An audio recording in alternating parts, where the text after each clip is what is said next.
Hello दोस्तों, आपका एक बार फिर से स्वागत है। आज मैं आपके लिए लेकर आया हूँ डॉक्टर जोसेफ मर्फी द्वारा लिखी गई सबसे बेस्ट किताब the power of your subconscious mind, आपके अवचेतन मन की शक्ति। दोस्तों, डॉक्टर जोसेफ मर्फी कहते हैं कि मैंने दुनिया भर के सभी तरह के लोगों के जीवन में चमत्कार होते देखे हैं। चमत्कार आपके साथ भी हो सकते हैं, बस शर्ते आप अपने अवचेतन मन की शक्ति का इस्तेमाल करना शुरू कर दें। इंसान अपने अवचेतन मन में जैसा सोचता है वैसा ही वह बन जाता है। अवचेतन मन की शक्ति हमारे अंदर की वो शक्ति है जिससे हम क्या नहीं हासिल कर सकते हैं। इस शक्ति से आप कुछ भी हासिल कर सकते हैं, धन, दौलत, खुशी, बस शर्ते आपको इस पर विश्वास करना होगा।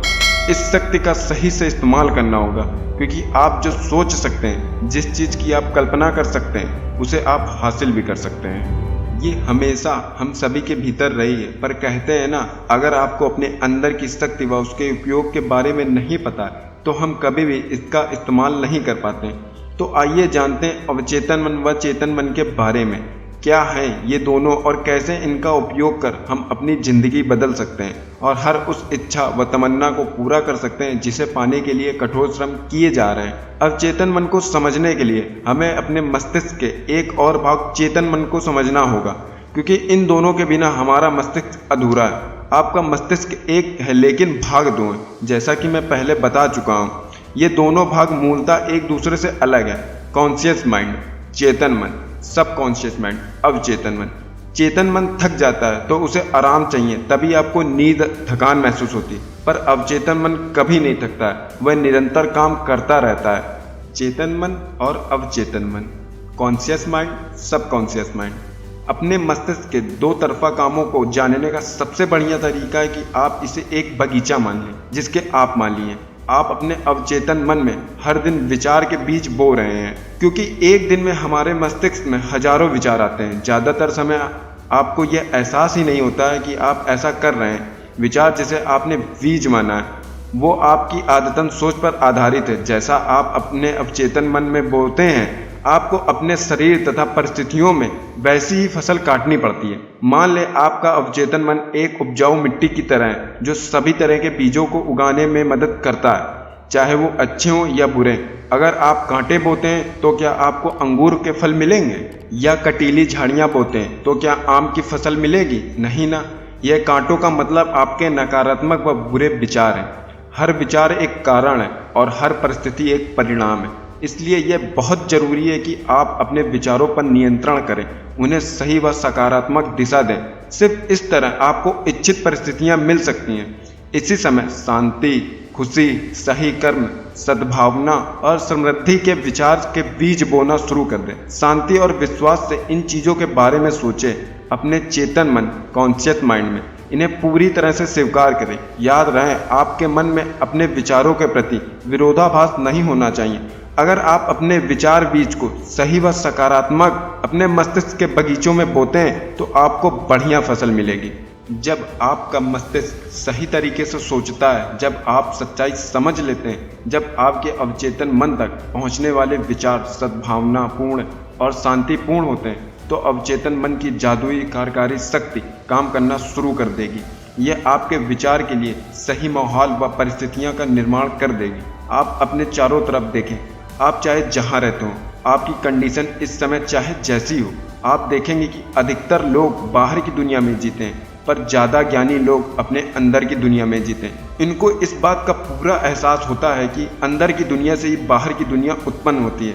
आपको इस बात को समझना होगा।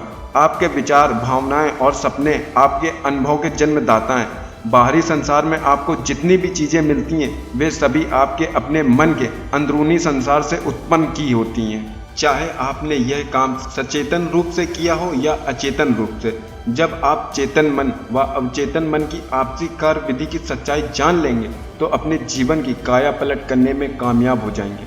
आप अवचेतन मन के नियमों को व इनके तकनीकों का प्रयोग करना सीख लेंगे तो आप स्थिति व परिस्थितियां आसानी से बदल लेंगे। आप गरीबी की बजाय अमीरी, अंधविश्वास और अज्ञान के बजाय बुद्धिमानी, आंतरिक संघर्ष के बजाय शांति, असफलता के बजाय सफलता, दुख के बजाय खुशी का अनुभव करने लगेंगे। अधिकतर महान वैज्ञानिकों, कलाकारों, कवियों, गायकों, लेखकों चेतन मन व अवचेतन मन की कार्यविधि की गहरी समझ थी।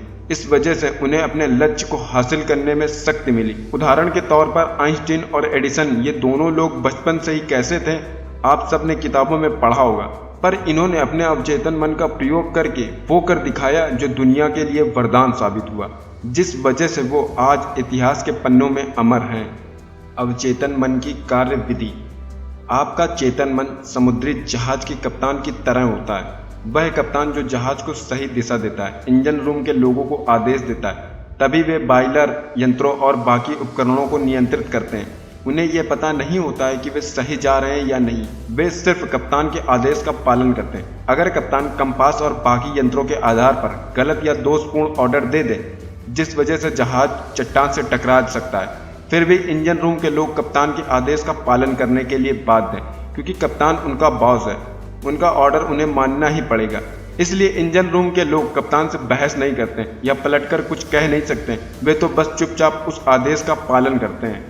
इसी तरह आपका चेतन मन आपके जहाज का कप्तान व मालिक होता है। आपके शरीर, आपके परिवेश और आपसे जुड़े सभी मामलों का चेतन मन अपने विश्वास तथा अनुमानों के आधार पर आदेश देता है, और आपका अवचेतन मन चुपचाप उन सभी आदेशों को मान लेता है। यह आदेशों पर सवाल नहीं करता या यह नहीं पूछता कि किस आधार पर दिए जा रहे हैं। अगर आप अपने आप से बार बार ये कहते हैं या सोचते हैं कि मेरे पास ये नहीं है, वो नहीं है, इस चीज़ की खरीदने के लिए पैसे नहीं है, तो आपका अवचेतन मन आपकी बात मान लेगा और वह यह सुनिश्चित कर देता है कि आपके पास वो चीज़ या वो खरीदने का पैसा कभी न रहे जिसे आप नकारते आ रहे हैं। आइए अब जानते हैं आपका मस्तिष्क कैसे काम करता है। आपका मस्तिष्क आपकी सबसे कीमती संपत्ति है। इसकी ताकत को आपको जानना होगा। यह हमेशा आपके साथ है, लेकिन इसकी सबसे अद्भुत शक्तियाँ आपको तभी मिल पाएंगी जब आप इसका उपयोग करना सीख लेंगे। आप अपने मन से विचार करते हैं, आपके आदतन विचार आपके अवचेतन मन में उतर जाते हैं और आपके विचारों की प्रकृति के अनुरूप, यानी जैसा आप सोचते हैं वैसा ही परिस्थितियाँ बनाते हैं। अगर आप अच्छा सोचते हैं तो आपको अच्छे परिणाम मिलेंगे, अगर आप बुरा सोचते हैं तो आपको बुरे परिणाम मिलेंगे। आपका मस्तिष्क इसी तरह काम करता है। आपका अवचेतन मन आपके चेतन मन द्वारा भेजे गए विचारों का विरोध नहीं करता, वह उसे स्वीकार कर लेता है। यह आप पर निर्भर करता है कि आप उसे कैसा विचार देते हैं। सही विचार देंगे तो सही परिणाम मिलेंगे, गलत देंगे तो गलत मिलेंगे।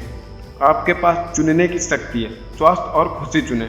आप वही बनते हैं जो आप दिन भर सोचते हैं। अपने शब्दों पर ध्यान दें। आपको हर आलसी शब्द का हिसाब देना होगा। कभी अपने आप से ये ना कहें कि मैं यह नहीं कर सकता, मैं असफल हो जाऊंगा। आपका अवचेतन मन मजाक नहीं समझता, यह इन चीज़ों को हकीकत में बदल देगा।